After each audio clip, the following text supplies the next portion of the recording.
Meus amados irmãos, bom dia.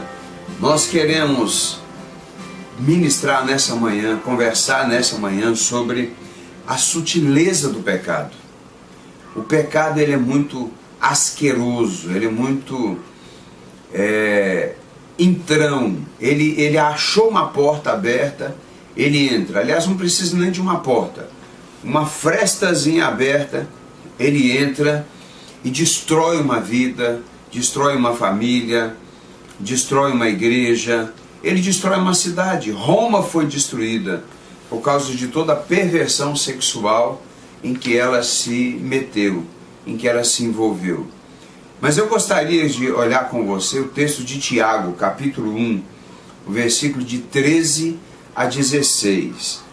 Diz assim o texto: ninguém ao ser tentado diga sou tentado por Deus, porque Deus não pode ser tentado pelo mal, e Ele mesmo a ninguém tenta. Observe bem o seguinte, o texto ainda diz ao contrário: cada um é tentado pela sua própria cobiça, quando esta o atrai e seduz. Então a cobiça, depois de haver concebido, dá à luz o pecado, e o pecado, uma vez consumado, gera a morte. Eu vou orar nesse instante, quero que você ore comigo. Deixe o celular de lado, não olhe para o seu vizinho, preste atenção aqui na mensagem. Se ligue, vamos orar. Senhor, fala conosco nessa manhã, abre o nosso entendimento, a nossa mente, o nosso coração, para que possamos ouvir a Tua voz. Fala, Deus, fala com a Tua igreja.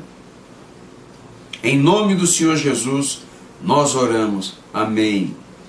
Veja bem, o pecado ele se apresenta de uma forma muito inocente, inocentemente.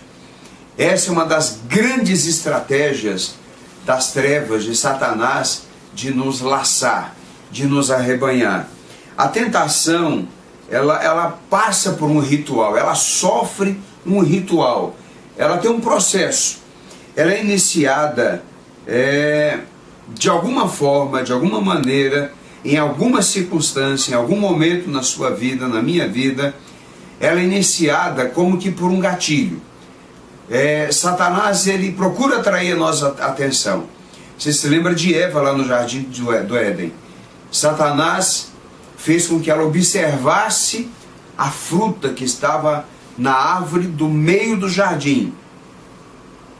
O jardim estava cheio de árvores, mas ela olhou para aquela e viu que era agradável aos olhos. Então a primeira coisa é que Satanás ele procura nos atrair. Ele procura um meio de despertar o nosso desejo. O desejo, ele é transformado na nossa mente, nas nossas emoções, em uma necessidade. E a necessidade é transformada numa obsessão. Quando você pensa naquilo dia e noite, noite e dia, o tempo inteiro. E aí você fica com aquela obsessão na mente. Você se torna obsessivo por aquilo. É como se você estivesse dizendo para você mesmo: eu preciso disso, eu tenho que ter isso. Sem isso, eu não posso passar. E a obsessão, ela fatalmente se transforma em pecado. O que acontece com uma pessoa obsessiva é que ela pode se tornar obsessiva compulsiva. Ela faz isso, ela faz algo, ela, por exemplo, ela põe a mão em alguma coisa que não é dela, vê que aquilo lhe trouxe ganho, ela percebe que aquilo resolveu o seu problema imediato, sem maiores consequências, aí ela se torna compulsivo. Fez uma vez, não sofreu qualquer tipo de retaliação, qualquer tipo de dificuldade, nenhum problema porque fez aquilo, aí ela diz: está vendo? Não é tão mal assim, não aconteceu nada comigo. Aí ela vai uma segunda vez e faz uma terceira vez, e aí ela se torna obsessiva, compulsiva, repetitiva no pecado. Ela passa a ficar escravizada pelo pecado. Por isso que tem uma expressão que nós usamos comumente, que é chamada de senso comum: atraído e engodado pelo pecado. ou seja, atraído e laçado, enganado pelo pecado. A pergunta que precisamos fazer é: o que tem despertado o seu desejo? O que Satanás tem feito para despertar o seu desejo?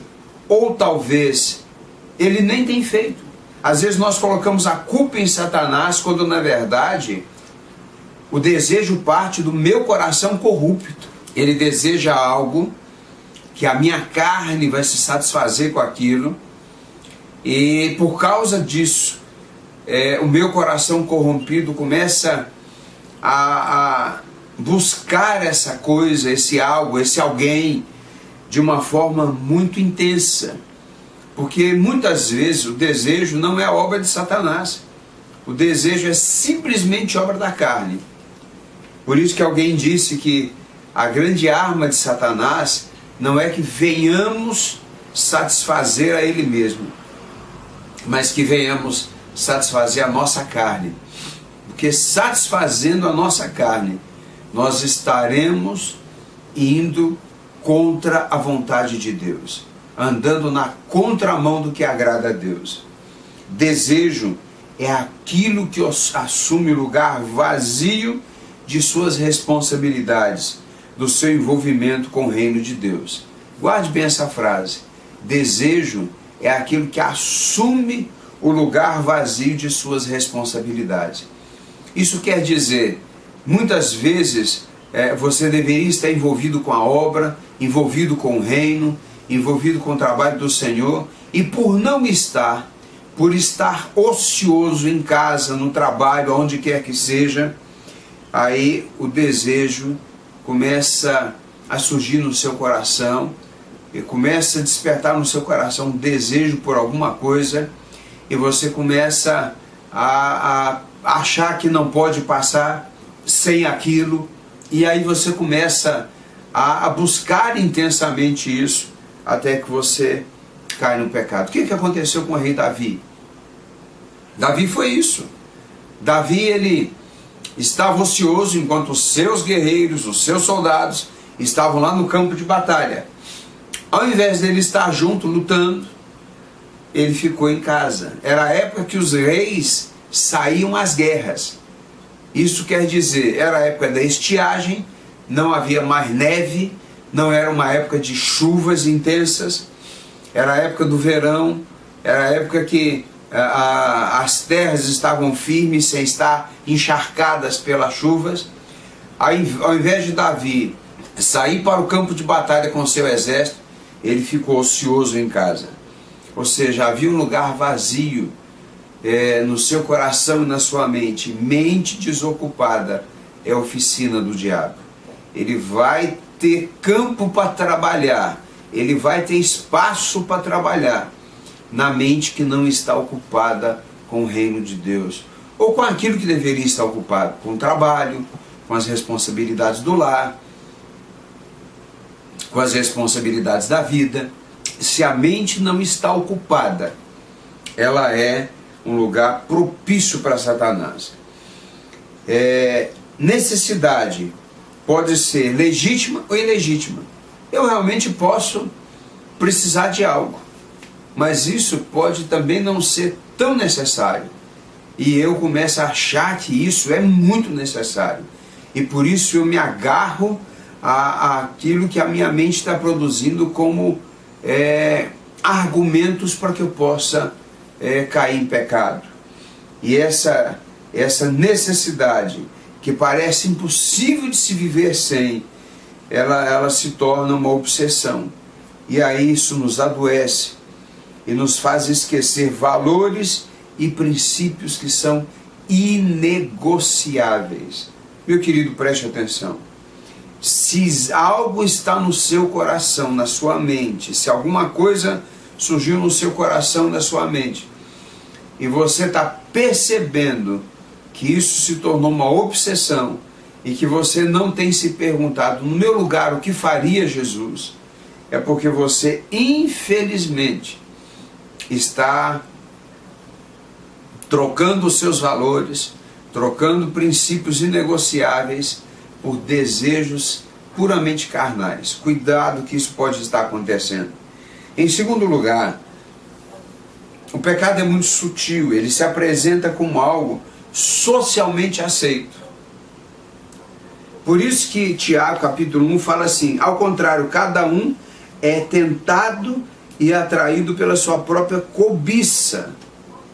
Ou seja, eu começo a ser envolvido por conversas alheias, conversas de amigos, entre aspas, colegas de trabalho, pessoas que estão próximos a mim, a você, e essas pessoas começam a usar argumentos tais como: que isso? Todo mundo faz isso. Ou então todo mundo precisa disso. Isso é normal. E nós temos muito medo de sermos anormais. Por isso que Paulo dizia, o apóstolo Paulo, que ele era considerado louco. E é verdade, nós somos loucos no mundo de gente normal. Você conhece a historinha do rei do poço? Guarde bem essa historinha. Ela é uma história, mas traz muitos ensinamentos. O rei chega na sacada do seu palácio depois de perder o sono, por volta das 2h30, 3 da manhã, e quando ele está ali para respirar um pouco, para refletir um pouco, ele percebe que uma bruxa estava jogando um pó, um feitiço, no único poço de água do reino. O reinozinho girava em torno desse único poço de água. Era como se fosse uma cacimba, uma cisterna. E ele fica olhando o que acontece. Daqui a pouco as pessoas começam a acordar, aqueles que madrugam. É claro que nessa história era daquela época que não existia televisão, as pessoas não tinham rádio, acordavam bem cedo, 4h30, 5 da manhã, já estavam despertando. E aí as pessoas vão lá no poço tirar água. E ele percebe que as pessoas tiram da água e, como de costume, já ali mesmo já tomam um gole de água. Quando elas começam a beber da água, o rei percebe um comportamento diferente. Daqui a pouco todas as pessoas do reinozinho tiram água e bebem, e elas enlouquecem, todas ficam loucas. No final do dia, elas se dirigem ao palácio para tirar o rei do trono. Não queriam mais o rei como governador, como seu rei. E o argumento era: o rei está louco. Porque todos ficaram loucos, então ser louco era normal. O único anormal era o rei, porque só ele não bebeu da água do poço. Então hoje é normal ser do jeito que as pessoas são no mundo: mentirosas, traidoras, falsas, sem palavra, pessoas interesseiras. É natural hoje no mundo as pessoas terem sempre uma segunda intenção na relação com a gente. Mas quando nós não somos assim, e você, por exemplo, não é mentiroso, você não negocia seus valores, seus princípios, você é taxado de retrógrada, de agressivo. Basta você dizer não, você é agressivo. Não ao pecado, não aos ensinamentos e princípios dessas pessoas. Então, aquilo que é socialmente aceito, não é aceito por nós que temos princípios e valores que são completamente diferentes do que a nossa sociedade ensina nos dias de hoje. Então preste bem atenção, a Bíblia, essa frase é muito profunda. A Bíblia não é antiga e nem moderna, ela é eterna. Os ensinamentos da palavra de Deus, eles não vão mudar, porque a sociedade mudou, porque as pessoas mudaram. Há um texto na palavra de Deus que diz assim, que todas as coisas me são lícitas, mas nem todas me convêm. Todas as coisas as pessoas acham normal, as pessoas podem achar normais, as pessoas podem se comportar dirigidas pela maioria, mas nem sempre a voz da maioria, a voz do povo é a voz de Deus. Às vezes a voz da minoria é a voz de Deus, porque às vezes Essas pessoas que na sua maioria estão tentando ditar o seu comportamento, são pessoas que estão tomados por desejos carnais, pecaminosos. Em terceiro e último lugar, preste atenção, o pecado ele é muito sutil. Ele se apresenta apenas como um tabu. Ele vira para você e diz assim, que isso? Isso é tabu de igreja. Isso aí são normas e princípios de igreja, do seu pastor. Isso não vale mais para o dia de hoje. E tabu é uma denominação social que se estabelece como um princípio restritivo, que precisa ser quebrado porque ele impede alguém de realizar algo que julga ser bom e prazeroso e que pode ser lícito desde que justificado por alguém com uma ação correta, como uma ação correta e boa. Alguém chega para você e diz assim, nada, isso aí, não é assim também não. Olha, seu pastor está dizendo que sexo fora do casamento é pecado, mas não é assim não, hoje todo mundo pratica, é normal. Aliás, foi Deus que fez o sexo, e se Deus é quem fez, ele é bom, e é para ser desfrutado entre duas pessoas normais, em qualquer época, em qualquer tempo. E aí você se deixa envolver por esse pensamento e esquece que a Bíblia diz em 1 Coríntios capítulo 6, verso 18, fugir da impureza. Qualquer outro pecado que uma pessoa cometer é fora do corpo, mas aquele que pratica a imoralidade peca contra o próprio corpo. E a palavra impureza aqui, aliás, a palavra imoralidade aqui, ela no grego ela quer dizer porneia. Isso é todo tipo de pornografia, pornofonia, imoralidade visual, sexual, imoralidade auditiva, é você ficar ouvindo conversas pornofônicas, pornográficas, imundas, que vão influenciar a tua mente, o teu coração. Então, meu querido, preste atenção, não é tabu, princípios bíblicos não são tabus. Quando a Bíblia fala sobre princípios e valores, ela está falando sobre aquilo que agrada a Deus e que nos livra de desastres, nos livra de coisas terríveis na nossa vida. O pecado, ele destrói uma vida. Você se lembra do rei Davi. O rei Davi era vitorioso, homem segundo o coração de Deus. Tudo que ele colocava a mão prosperava. Aonde ele estava, Deus abençoava. Todas as guerras que ele fazia, ele era vitorioso.